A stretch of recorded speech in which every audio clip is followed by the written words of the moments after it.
कक्षा 9 के प्रिय विद्यार्थियों, मैं सुमन तिवारी हिंदी कक्षा में आप लोगों का बहुत बहुत स्वागत है। सदाचार पाठ द्वितीय, दूसरे पाठ में सदाचार हम लोग एक पैराग्राफ पढ़ लिए थे। आइए चलिए देखते हैं दूसरा पैराग्राफ में।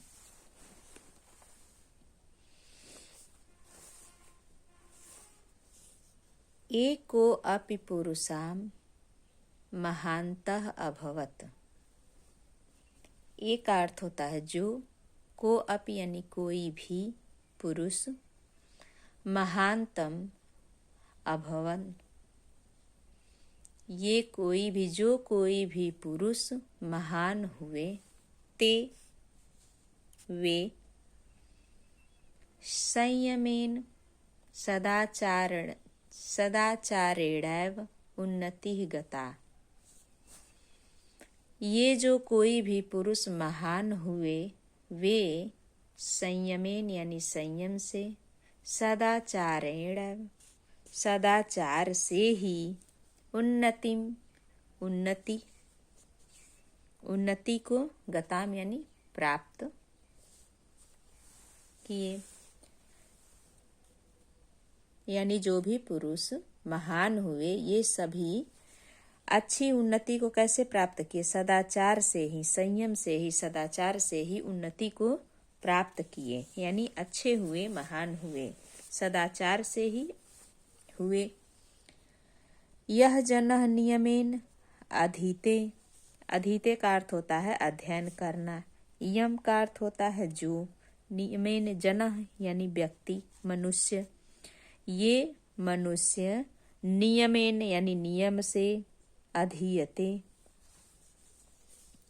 नियम से जो, अधीयते यानी अध्ययन करता है। ये जो मनुष्य नियम से अध्ययन करता है, यथा समयम, यथा का अर्थ होता है जिस प्रकार से, जैसे, समय मतलब समय से, सेते यानी सोता है, जागरति जागता है, खादति खाता है, पीबति पीता है, च स और वह, निश्चयेन अभ्युदयम गच्छन्ति निश्चय ही वह अभ्युदय यानी सफलता को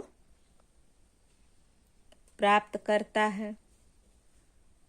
सदाचारस्य महिमा, सदाचार का महिमा, सदाचार की महिमा का शास्त्रेषु शास्त्रों में अपि भी वर्णित है। देखिए यहाँ से पुनः देखिए, ये जन, ये मनुष्य लोग जो नियम से ही क्या करते हैं? अधीयते यानी अध्ययन करते हैं, यथा समय और समय पर, शेते सोते हैं, समय से जागते हैं, समय से खाते हैं, समय से पीते हैं, और च का अर्थ होता है और, श वह, निश्चयन निश्चय ही, निश्चित रूप से ही, अभ्युदय सफलता को, गच्छन्ति यानी सफलता के तरफ जाते हैं या सफलता को प्राप्त करते हैं। सदाचारस्य महिमा शास्त्रेषु अपि वर्णितः, सदाचार की महिमा का वर्णन शास्त्रों में भी वर्णित है। शास्त्रों में वर्णित है। क्या वर्णित है? शास्त्रों में वर्णित यानी एक श्लोक यहाँ दिया गया है। देखिए, सर्वलक्षण हीनो अपि यम सदाचारवान नरः। सर्व मतलब सभी, लक्षण मतलब लक्षणों से हीन होने पर भी, अपि यानी भी, यम सदाचारवान नरः सभी लक्षणों से हीन होने पर भी मनुष्य सदाचारवान होता है। श्रद्धालुर अनुसूयश्च गतम वर्षाणि जीवितम। श्रद्धा धारण करने वाला, अनुसूयश्च यानी श्रद्धा धारण करने वाला, अनुसूयश्च अनुसूयस का अर्थ होता है कि इच्छा नहीं करता है। शतम वर्षाणि जीवित, 100 वर्षों तक जो भी व्यक्ति, देखिए, श्रद्धा धारण करने वाला होता है, अनुसूयश्च यानी कि जो ईर्ष्या नहीं करता है, किसी दूसरे से द्वेष नहीं करता है, शतम वर्षाणि जीवति, वह 100, शतम का अर्थ होता है 100, वर्षाणि यानी वर्षों तक जीवित रहता है। शास्त्रों में यह बताया गया है कि सर्व लक्षणहीन होने पर भी सदाचारवान मनुष्य होता है, और जो श्रद्धा धारण करता है, अनुसूयस्य यानी जो ईर्ष्या दूसरे से नहीं करते हैं, शतम का अर्थ होता है 100 वर्ष तक जीवित रहते हैं। जो श्रद्धा धारण करने वाले होते हैं और दूसरों से ईर्ष्या नहीं करते हैं, वह 100 वर्षों तक जीवित रहते हैं।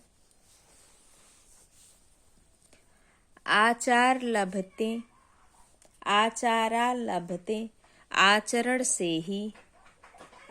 से प्राप्त, ही आयुर आचार लभते, ही आयु का अर्थ होता है कि आयु को ही, आचरण से ही आयु को लभते यानी प्राप्त करता है।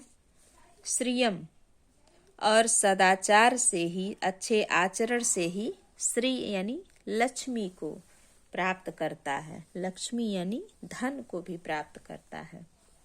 देखिए, जो आचार्यवान मनुष्य होता है, सदाचारी मनुष्य होते हैं, आचार से ही वह, अच्छे आचरण से ही वह प्राप्त करते हैं क्या? आयु को, आयु प्राप्त करते हैं, और अच्छे आचरण से ही लक्ष्मी को प्राप्त करते हैं। आचारा लभते कीर्तिम, अच्छे आचरण से कीर्ति को प्राप्त करते हैं, यश को प्राप्त करते हैं। आचारः परम धनम, और अच्छे आचरण से ही, अच्छे आचार से ही परम धन को, श्रेष्ठ, परम का अर्थ होता है श्रेष्ठ, धन को प्राप्त करते हैं। एक बार एक श्लोक का अर्थ हम आपको सीधे सीधे बता देते हैं, देख लीजिए। सर्व लक्षणों हीनो अपि यम सदाचारः नरः, सभी लक्षणों से हीन होने पर भी जो मनुष्य सदाचारी होता है, श्रद्धा धारण करने वाला हो और दूसरों से ईर्ष्या जो नहीं करने वाला होता है, वह 100 वर्षों तक जीवित रहता है। आचारम लभते ही आयु, अच्छे आचरण से ही वह अच्छी आयु, लंबी आयु को प्राप्त करता है, और अच्छे आचरण से लक्ष्मी को, श्री को यानी लक्ष्मी को भी प्राप्त करता है। आचार लभते कीर्तिम, और अच्छे आचरण से कीर्ति को प्राप्त करता है, यश को प्राप्त करता है, और अच्छे आचरण से ही वह श्रेष्ठ धनम, परम धनम यानी श्रेष्ठ धन को प्राप्त करता है।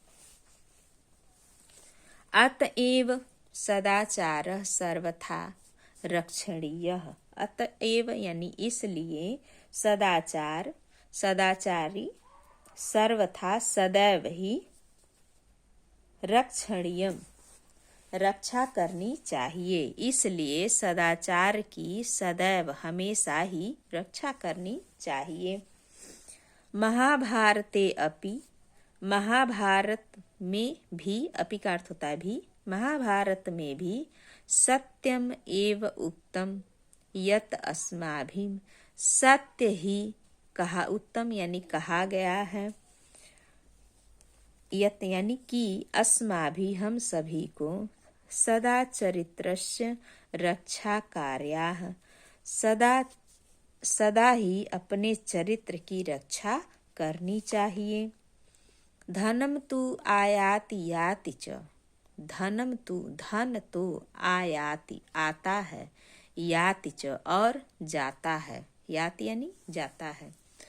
कहा गया है कि हमें, महाभारत में यह कहा गया है कि हम, सत्य ही यह कहा गया है कि हमें, अस्माभिः यानी हमें, सदा ही चरित्र से रक्षा, सदा ही, हमेशा ही, सदैव ही अपने चरित्र की रक्षा करनी चाहिए।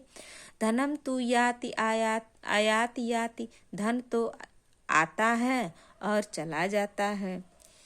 चरित्रम यदि नष्टम स्यात् तर्हि सर्व विनष्टम भवति, चरित्रम यदि चरित्र ही नष्ट हो जाए तो, तर्हि यानी तो, सर्वधनम विनष्टम भवति, तो सारा धन नष्ट हो जाता है।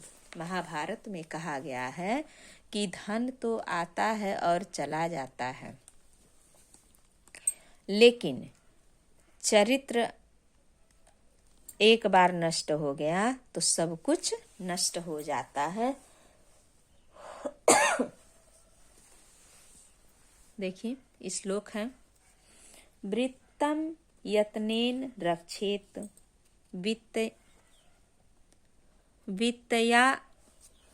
वित्तमा याति यातम च अक्षिणो वित्ततः क्षिणो वित्रस्तु हतो हतः। वृत्तम का अर्थ होता है चरित्र, यत्नेन यानी यत्न पूर्वक या प्रयत्न पूर्वक रक्षेत रक्षा करनी चाहिए, अपने चरित्र की प्रयत्न पूर्वक रक्षा करनी चाहिए।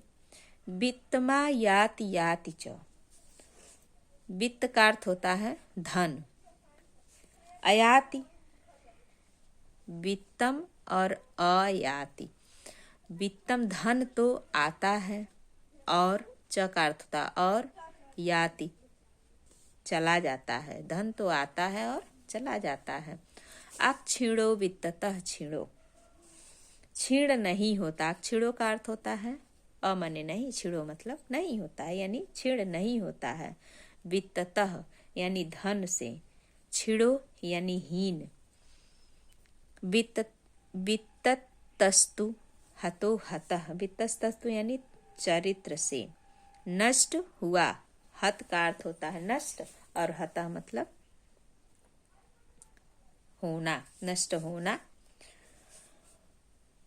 कहा गया है कि क्षीण नहीं होता है धन से हीन, चरित्र से नष्ट हुआ। यदि अगर मनुष्य धन से हीन व्यक्ति नष्ट नहीं होता है, लेकिन यदि अगर चरित्र नष्ट हो जाए तो क्या होता है, चरित्रम नष्ट वृत्तस्तु हतो हतः, चरित्र नष्ट हो जाए तो सब कुछ, व्यक्ति का यदि अगर चरित्र नष्ट हो जाए तो सब कुछ नष्ट हो जाता है। पुनः एक बार देख लीजिए,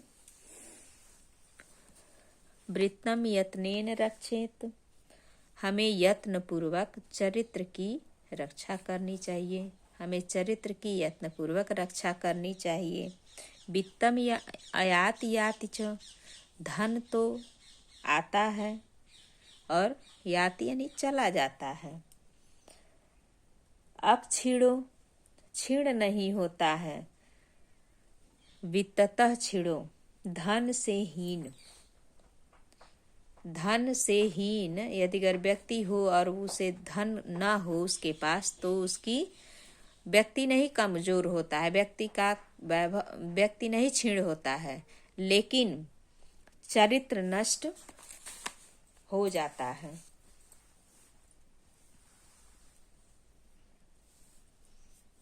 यदि अगर चरित्र नष्ट हो जाए तो दोबारा वह आता और जाता नहीं है। मनुष्य का सबसे बड़ा धन क्या होता है, उसका चरित्र सबसे बड़ा धन होता है, ऐसा बताया गया है। धन तो आता है और चला जाता है, लेकिन यदि अगर मनुष्य का चरित्र क्षीण हो जाए तो वह दोबारा नहीं आता है।